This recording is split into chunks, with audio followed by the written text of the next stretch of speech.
I'm Northeast Wisconsin Bureau Chief Lisa Hale for WISS News, and I'm joined today on Valley Focus by Karen Schneider, the publisher of the Oshkosh Herald. Hello, Karen. Hello, my friend. How are you today? I am doing very well. How are you doing? I'm good. This chill reminds us that autumn is like here, and it's. What have you guys got going on in the Herald this week? So we have two stories that I think people of Oshkosh are going to be really interested in, and they both start at the committee level. Okay. So the first one is a new energy plan that the Sustainability Committee had approved and sent to Council. It's a 285-page document on making the buildings in Oshkosh more sustainable. And it's pretty in-depth, so I'm not going to go into it, but I highly encourage everyone to read it. But the roadmap has 5 strategies: improve total building efficiency, makes sense, right? Adopt high-performance buildings, implement fuel switching from fossil fuel to non-fossil fuel sources. Okay. Achieve 50% renewable electricity for all city operations by 2035, 100% by 2040.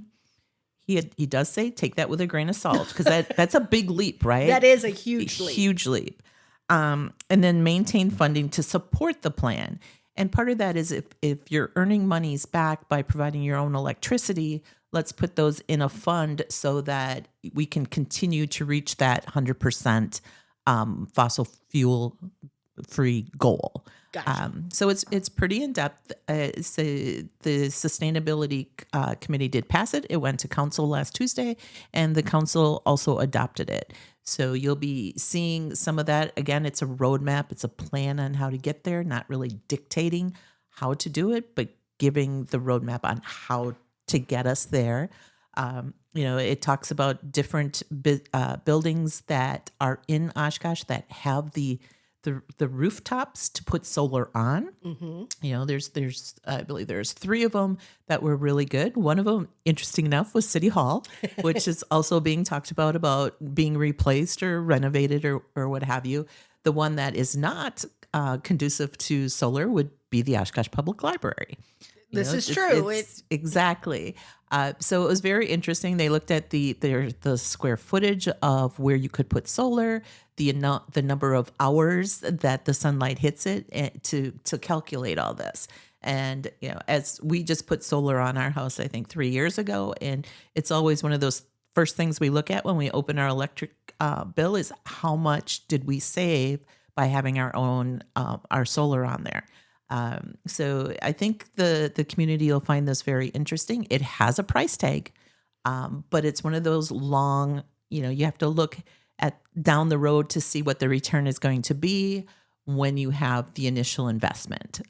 So that's the Sustainability Committee. Then there was also another committee that met. The Transportation Committee also met and had on their agenda about the UTV ATV resolution to allow those vehicles on city roads. Right.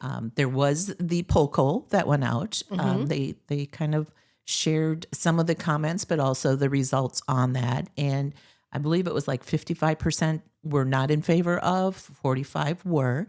So it wasn't a big stretch, but it was more no's than yeses. And when they put it out there to get a motion to discuss and take a vote, there was no there was no motion to bring that to the floor. So the Transportation Committee does not have a recommendation to Council. Whether it comes back up on Council is left to be seen. It just would not be sent from the Transportation Committee. But the discussion was good. Part of it also was about e-bikes. And former council member Chris Larson had shared that video of the e-bike going down Main Street.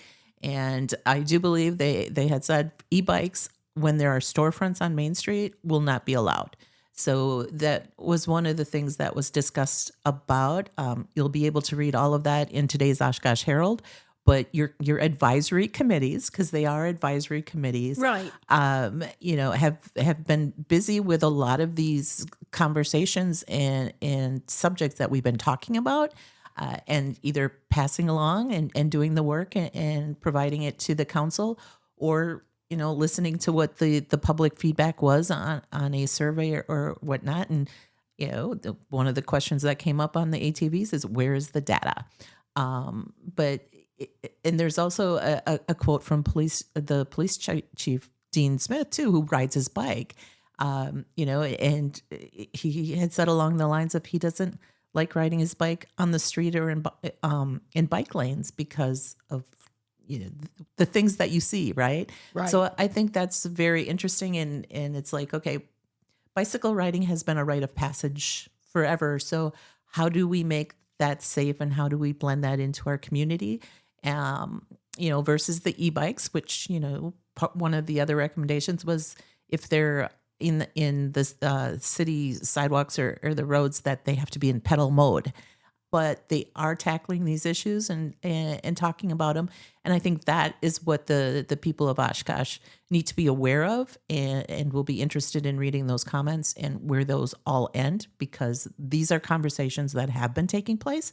And so far, this is the resolution to those subjects. This has been mentioned in Common Council meetings several times. These are the places where people can volunteer to serve the city and can actually sit on some of these advisory committees and be part of making the policy for the city.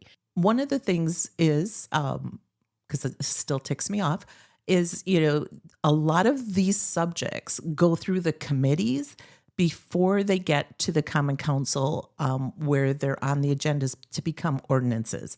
And last month, they waived the rules on having those 2 readings, right? Right. So this is where it's really important to pay attention to what is going on at the committee level, because it's only going to get to the council most likely once. And that's all I'll say on that. Karen, where can we find the Oshkosh Herald? So you can find us online at oshkoshherald.com, or you can find us in the BPs and quick trips around, as well as Festival and Piggly Wiggly. Thank you so much for joining me today. I appreciate you. Thanks for having me, Lisa. This is Lisa Hale for WISS and Valley Focus.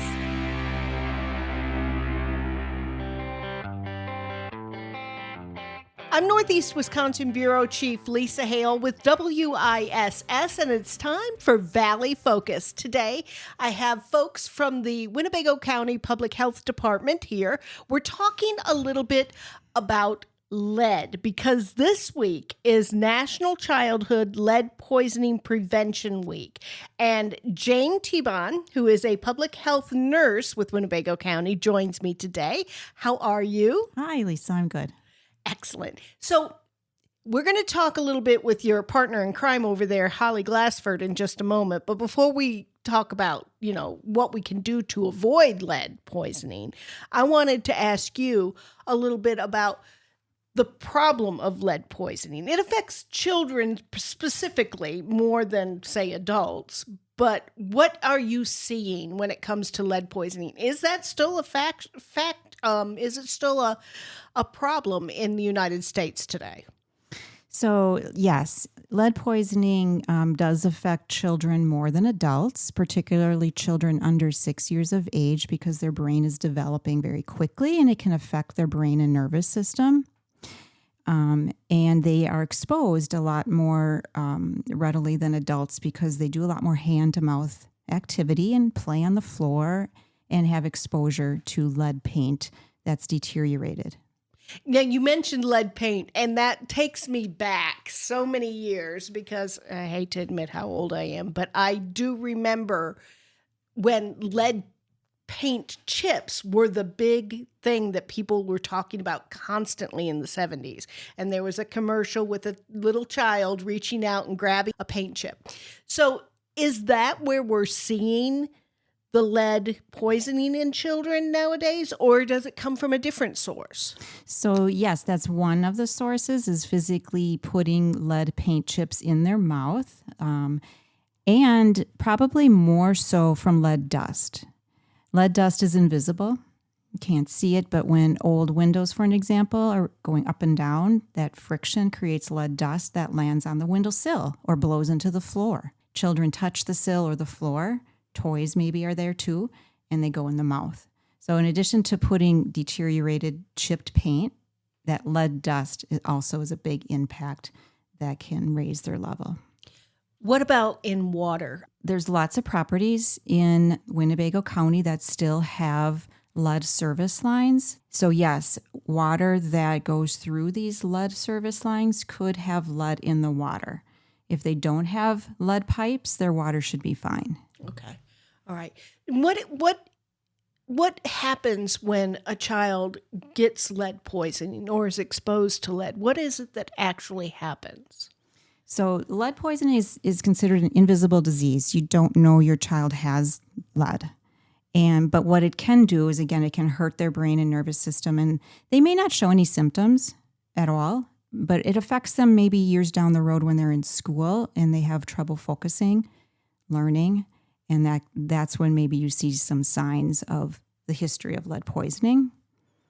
I see. So this isn't something that you would notice right away. You know, little Connie takes a piece of lead paint, a chip, puts it in her mouth, is exposed, but you wouldn't know at that point that Connie's going to have a problem. It's later on down the line. Usually. Sometimes when levels get a bit high, yes, they can be irritable or they have, poor appetite or behavior problems. But generally you don't see that. So it's important to have the children tested. And testing should occur twice under the age of 6, at 12 months and at 24 months. And if they don't get tested, then they should be tested once between age 3 and 5 years. And how do they get tested? So it's usually done at the doctor's office at an appointment. It's a simple blood test where they poke your finger, just a tiny amount of blood. And that is a capillary lead level, and that's a screening. If that's elevated, they go back for another blood test to confirm it. Okay. So a couple of blood tests through your primary care physician, or through, will it go through the county, or is it through primary care physicians specifically? So both. They can go to their doctor, and the doctor will send an order to lab. If that isn't an option, we can do it at the WIC office. Oh, okay, great. So there's lots of ways to get tested and get to make that step to make sure that your children are safe. Mm-hmm. Excellent. Is there anything else about lead poisoning and National Childhood Lead Poisoning Prevention Week you want to mention that we haven't clicked on yet? Well, just that, what the health department does. So when we have a case that's reported to us that's above 3.5, that's where a public health nurse does a home visit to the parents, and we provide education on different ways that they can help lower the lead level. And then our environmental health team does an investigation to determine where the cause of that child's lead exposure occurred. How many children were exposed to lead in the county, say, last year? Let's look at 2024 specifically. So in 2024, we had 80 children that had a lead level of 3.5 or above. That seems like a lot of children to me, as somebody who's heard about lead poisoning all of her life. I mean, from the time I was a child on up. But this is something that is still a problem in Winnebago County. Oh, most definitely. We have a lot of old properties. We have a lot of rental properties.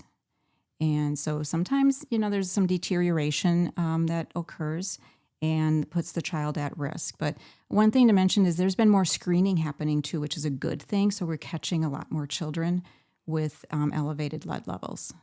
Okay. And how come there's more screening? Is it just because it's now a natural thing to do to screen more, or?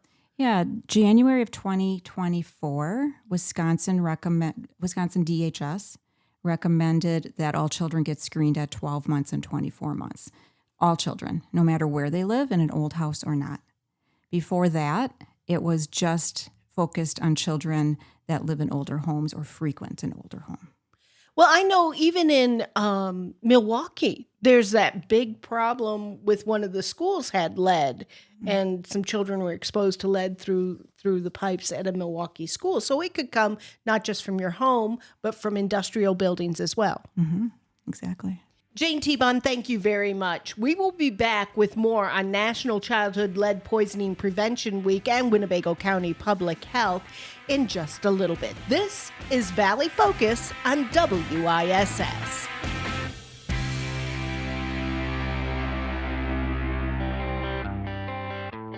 I'm Northeast Wisconsin Bureau Chief Lisa Hale for WISS News, and this is Valley Focus. Joining me today, I have Holly Glassford, an environmental health specialist with Winnebago County Public Health Department, and we're going to continue our conversation here. A little bit earlier, we talked with Jayne Tebon, who is a public health nurse, and we were talking about National Childhood Lead Poisoning Prevention Week. But Holly, you're here from a different kind of angle for it, more as to how to help people who may have lead in their home and to find out on that sort of stuff and the environmental parts of it, correct?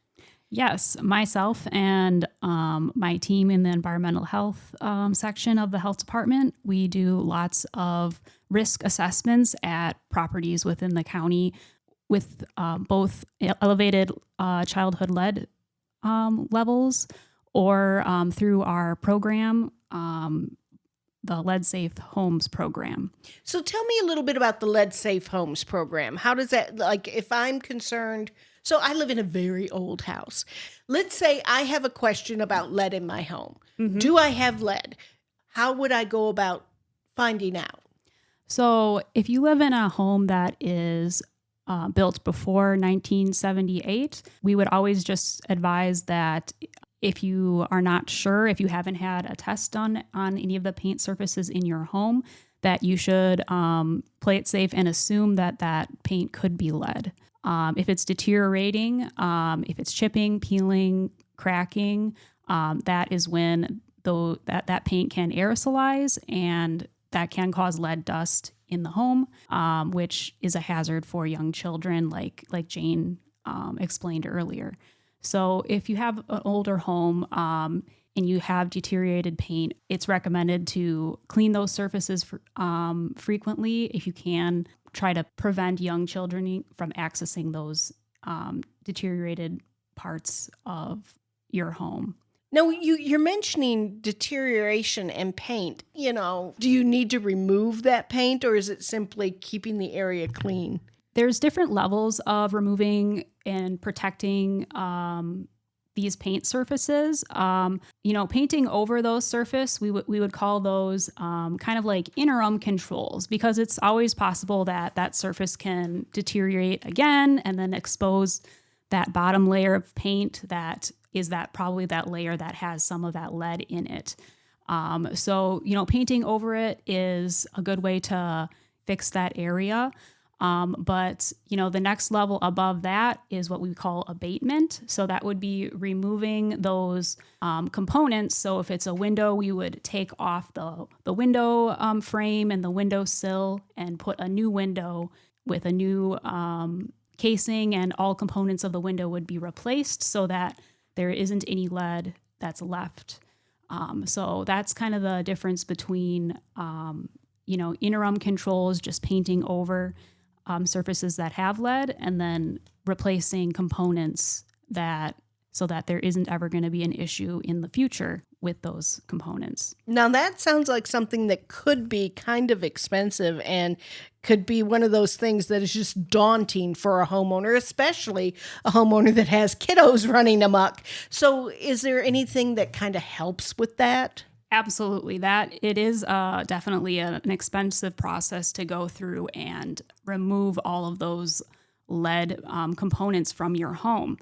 Our county currently has a grant from the Wisconsin Department of Health Services called Lead Safe Homes program. And through the program, we can cover 85 to 100% of the cost of renovations to make the home lead safe, basically taking out any lead hazards, any deteriorated lead paint from the home. Oh, wow.